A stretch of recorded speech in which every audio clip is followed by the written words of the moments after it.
Well, the distribution of cash relief assistance for tricycle drivers outside Metro Manila continues. And now let's bring in our mobile journalist Jazz Paredes for the latest on the distribution in Antipolo, Rizal. Jazz, kamusta na ang sitwasyon dyan?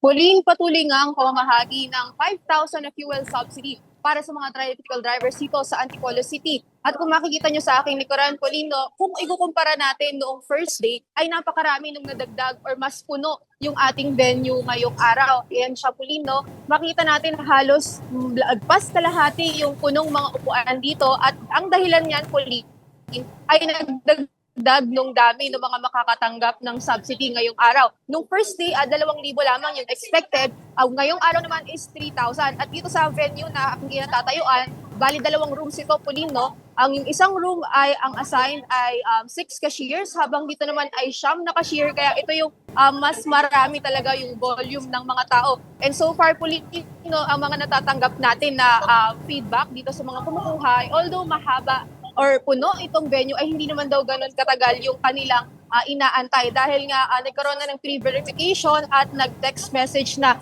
2 days before yung kanilang CSWD para mo-notify sila about sa schedule nila ngayong araw. And Pauline, yung iniba rin nila yung scheduling nila, no? Kasi nung first day, 7 and 1 p.m. yung mga schedule. Meanwhile ngayon, pinaikli nila yung interval, 7 a.m., 9 a.m., and 11 a.m. yung interval ng mga magpupuntang tricycle drivers. Kaya naman kung makikita natin, mas marami talaga yung volume ng mga tao. And baling ko lang sa Polino, papakita ko sa inyo yung sitwasyon sa aking likuran.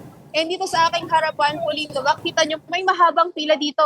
Pero hindi siya pila para dito sa subsidy, kundi pila nung mga photocopy ng kanilang mga driver's license. Dahil nga, biro nga sa atin kanina ng CSWD, mayroon pa rin daw mga tricycle drivers na either nakalimutan yung kanilang Xerox copy ng driver's license, malabo naman yung kopya, which is pinakamahigpit na bilin nila, dapat daw malinaw yung Xerox copy. So nagtayo sila dito ng photocopier na libre naman para sa lahat ng magpupunta ngayong araw, Pauline. Well, thank you very much for that report. That was mobile journalist Jazz Paredes.